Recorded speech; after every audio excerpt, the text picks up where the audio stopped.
Hi there, I'm Zoot Java. Yesterday I put up a video with regards to trigger warnings about the novel 1984 by George Orwell, which happened to really annoy me. And I came across this the next day. Uh, but quickly, if you'll just give me a like, a subscribe, I would really appreciate it. It helps me out. Thank you very much, and let's get into this. The e-reader market, which is, for those that don't know, you can download books and read them off of typically your tablet or something like that. Um, well, this is dominated by Kindle, or, you know, subsidiary of Amazon. And it has 83.6% share of the US market.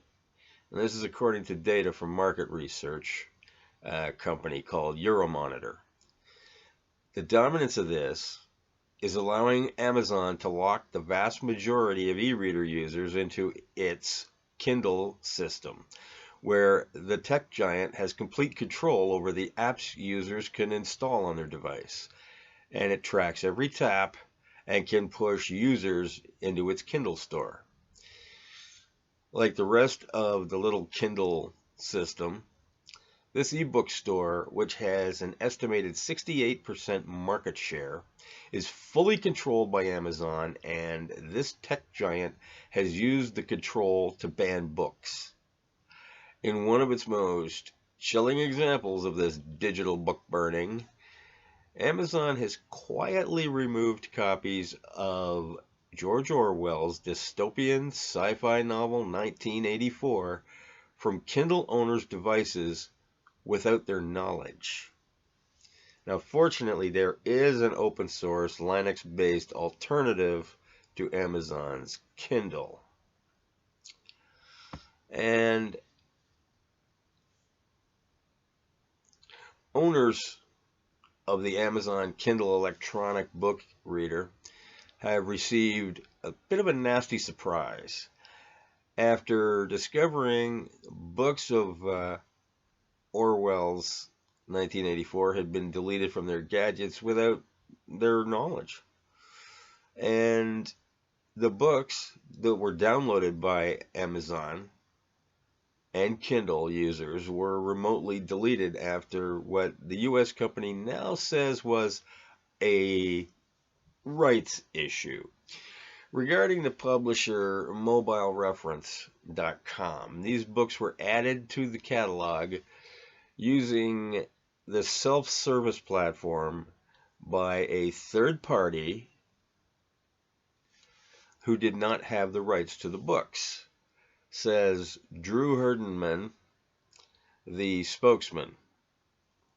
Now, when they were notified of this by the rights holder, they removed the illegal copies from their system and from the customers' devices and refunded the customers. Now, what you find odd about this is Amazon refunding the cost of the books, but then they tell the customers they can no longer read the books and that the titles are no longer available for purchase. And in a bit of an ironic twist, one of the titles in the question was, of course, the classic dystopian 1984, the book that introduced the concept of Big Brother. The story, considered a modern classic, and it's become synonymous with political spin, remote surveillance, and many Kindle owners could not help but see the juxtaposition as, unfortunately, amusing. Now, it sounds ironically like Big Brother is monitoring the Kindle content, said one user, and others were simply angered and annoyed by this move, which they felt treated them unfairly simply for having bought the book in the first place. It's like having a bookstore sell you a book, charge your credit card, and then a couple of months later, they change their mind. So you get the credit back on your card, and then they phone you up and demand you to bring the book back. So that wouldn't work now, would it? However, some people were actually in the middle of reading the book on their Kindle, and all of a sudden, gone. Initially, Amazon customer service representatives had said the book had been withdrawn at the request of the publisher. A move, it said, was a rarity, but publishers can decide to pull their content from the Kindle store. However, Hardner said that the company would be altering its policy so that it could block illegal copies, but not take back copies innocently downloaded by customers. We are changing our system so that in the future we will not remove books from customers' devices in these circumstances, he said. Mobile Reference did not respond to any comment requests, and this one was made by The Guardian. It's not the first time that Amazon has removed titles that were produced in breach of copyright and sold illegally through its store. Some examples were copies of Twilight books by Stephanie Meyer, some Harry Potter books, and the works of novelist Ayn Rand. Surprise. Although the work of Orwell has entered the public domain in some countries, it's not yet free of copyright restrictions in the United States or Europe. And although Amazon is believed to be in negotiations with a number of European mobile manufacturers to support the Kindle, the device has only gone on sale in the US. This means that any copy produced for it would need to have been officially licensed by the Orwell estate, which has been careful to protect its rights in the past. What's my take on this? This is why I still prefer actual books. They are pointing something out here which wasn't discussed. They can take books off of your device. This is Fahrenheit 451. Only they don't need to call out the fire trucks to come and burn your books. They're just taking it right out of your little computer system that you paid for, and you downloaded all this stuff. Yeah, and then they take out what they don't like. The other thing I don't like about it, and they inadvertently admitted to this, is that anything inside the book that they don't like, that they can see as subversive, they can just kind of pluck it from within the book. They can leave the book there and then take out passages all the way up to chapters that they don't like.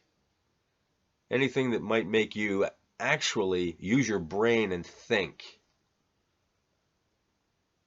So that's what I'm annoyed at with this. And I urge people, unless this is just some crazy little romance novel or something like that, go ahead, download all that. But if there's something of actual significance, something that's going to really stimulate your mind, something like 1984, which is one of the greatest books ever written, I urge everyone to read it. And go out and get a hard copy. It's the best way to do it. And seriously, folks, you will be surprised. If you have not read this book, you will be shocked at how it has become what we are now living in and are slipping further into. So, that's my take on that. Now, for what you came here for, and that would be my sick joke of the day. And the joke is, what do you get when you inject human DNA into a goat? Well, you get banned from the petting zoo.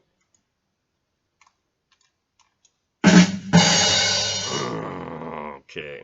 Anyway, thank you very much. Like I said, give me a like and subscribe, and I'm also available on any of the platforms down below. I've left links to all of them.